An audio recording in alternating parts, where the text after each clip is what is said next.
मसीह में प्रिय भाइयों एवं बहनों, सबको जय यीशु। आज हम ईस्टर के चौथे रविवार में प्रवेश कर चुके हैं। आज माता कलीसिया हमें मनन के लिए एक सुंदर पाठ दिया है। यह एक ऐसा पाठ है जो हमें पुनर्जीवित मसीह के साथ हमारे ऐसे संबंध की बात करता है जैसे एक चरवाहा और उनकी भेड़ों के बीच होता है। यह एक ऐसा संबंध है जो एक दूसरे के प्रति विश्वास पर आधारित होता है। जब हम इस पाठ को पढ़ते हैं तो हमारे मन में पहला विचार चरवाहा और भेड़ों की भूमिका के बारे में आता है। लेकिन जब मैंने इस पर गहराई से मनन किया तो एक वाक्य मेरा ध्यान खींच लिया। मेरी भेड़ें मेरी आवाज सुनती है, मैं उन्हें जानता हूं और वे मेरे पीछे पीछे चलती है। मुझे लगता है कि यही वाक्य सच्चे संबंध को दर्शाता है।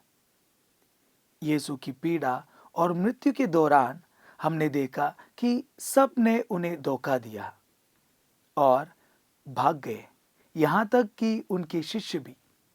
इसलिए पिछले रविवार को हमने देखा कि पुनरुत्थान के बाद यीशु अपने शिष्यों के पास आए और उस टूटे हुए और कमजोर संबंध को एक मजबूत और शाश्वत बंधन में बदलने का प्रयास किया।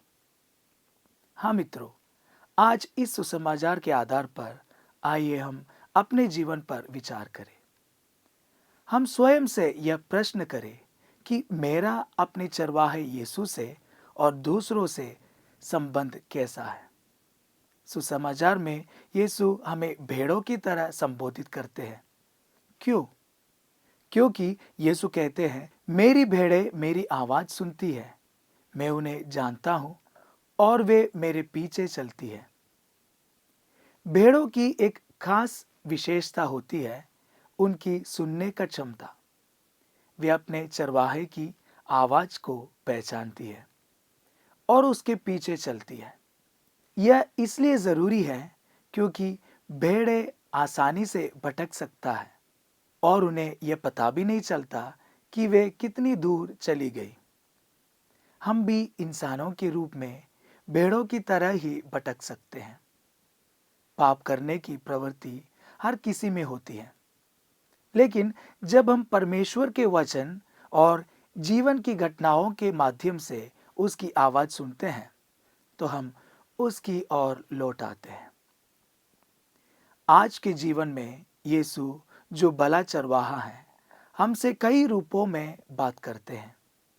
परमेश्वर के वचन के माध्यम से, हमारे माता पिता, पुरोहितों और बुजुर्गों के माध्यम से। तो क्या मेरे पास उन्हें सुनने का धैर्य है? आज की दुनिया की सबसे बड़ी बुराइयों में से एक यह है कि कोई किसी की नहीं सुनता। लोग एक दूसरे को समय नहीं देते, इसलिए हर संबंध टूट जाता है। आज मोबाइल के उपयोग के कारण यह समस्या और अधिक बढ़ गया है। एक दूसरे के साथ समय बिताना और एक दूसरे को सुनना हर बंधन को मजबूत बनाता है। शादी के पहले प्रेमी प्रेमिका एक दूसरे को खूब समय देते हैं, लेकिन शादी के बाद कोई समय नहीं देता। फिर समस्याएं आती है। सुनने के लिए दूसरे पर विश्वास जरूरी होता है। इसलिए यीशु कहते हैं, मेरी भेड़ें मेरी आवाज सुनती है, इसलिए मैं उन्हें जानता हूं। हर संबंध में सुनना बहुत जरूरी होता है। पति पत्नी के बीच, माता पिता और बच्चों के बीच, कार्यस्थल पर, समाज में, धर्म संघों में, हर जगह। हर कोई बोलना चाहता है, लेकिन कोई सुनना नहीं चाहता। सुनने का एक और पहलू है किसी के हृदय की भावना को समझना। यही समस्या मोबाइल फोन के उपयोग से होती है। बिना किसी की भावना को जाने हम उनकी बातों पर प्रतिक्रिया देते हैं। कई गलतफहमियां फोन कॉल से ही शुरू होती हैं। एक बार मैं एक पल्ली में सेवा कर रहा था। एक दिन एक सहायक ने मुझे एक घर को आशीष देने के लिए बुलाया। आशीष के बाद सहायक ने मुझे बताया कि यह परिवार दुख में है। बाद में बातचीत से मुझे यह पता चला कि उस व्यक्ति की पत्नी उसे छोड़कर अपने बच्चों को लेकर विदेश चली गई थी। वह नर्स है। उस व्यक्ति ने मुझसे कहा कि वह उसे वापस लाना चाहता है, लेकिन वह नहीं मान रही। कुछ दिन बाद व्यक्ति अपने दोस्त के साथ मेरे पास फिर से आया और कहा, फादर जी, अब मेरा आशा टूट रही है। मैं पिछले 5-6 महीनों से प्रार्थना कर रहा हूं, लेकिन कुछ बदल नहीं रहा। बाद में उनके दोस्त ने मुझसे बताया कि वह व्यक्ति विदेश में काम कर रहा था और जब भी छुट्टी में घर आता था, दोस्तों के साथ पीने और मौज करने चला जाता था। उनकी पत्नी एक शिक्षित महिला थी जो हमेशा उसे समझाने की कोशिश करती थी, लेकिन वह कभी नहीं सुनता था। वह उसकी भावनाओं को नहीं समझता था। अंत में उसने अपने लिए थोड़ी शांति पाने के लिए उसे छोड़ दिया। अब वह तलाक के लिए आवेदन दे चुकी है। हाँ मित्रों, यह तो बस एक उदाहरण है। हमारे आसपास कई और उदाहरण होंगे, शायद हमारे ही परिवार में। हर समस्या का हल है और वह है एक दूसरे को सुनना। यीशु हमसे ऐसी संबंध चाहते हैं, हमारे और उनके बीच और एक दूसरे के बीच। किसी भी संबंध में सुनना सिर्फ शब्दों का सुनना नहीं है, बल्कि किसी की भावनाओं, विचारों और अनुभवों को समझने की कला है। आज के सुसमाचार में यीशु इस बंधन पर जोर देते हैं, एक ऐसा बंधन जो सुनने पर आधारित है।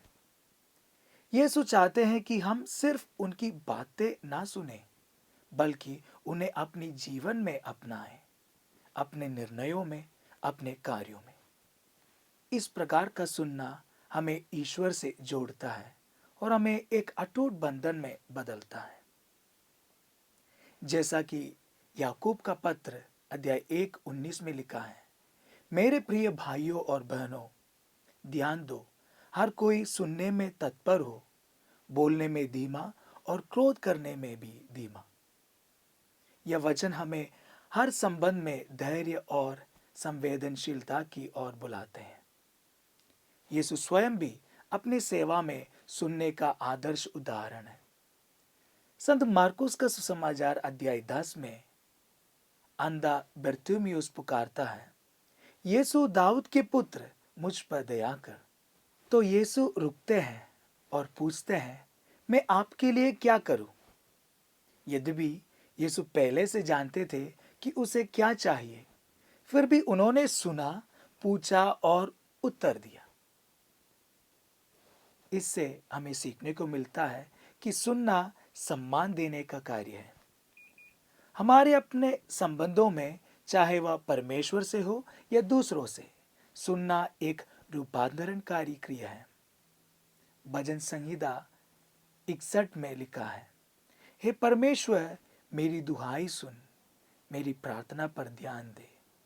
हम भी परमेश्वर की, एक दूसरे की और इस दुनिया की पुकार को सुने, ताकि हम प्रेम, अनुग्रह और एकता में बढ़े। आमीन।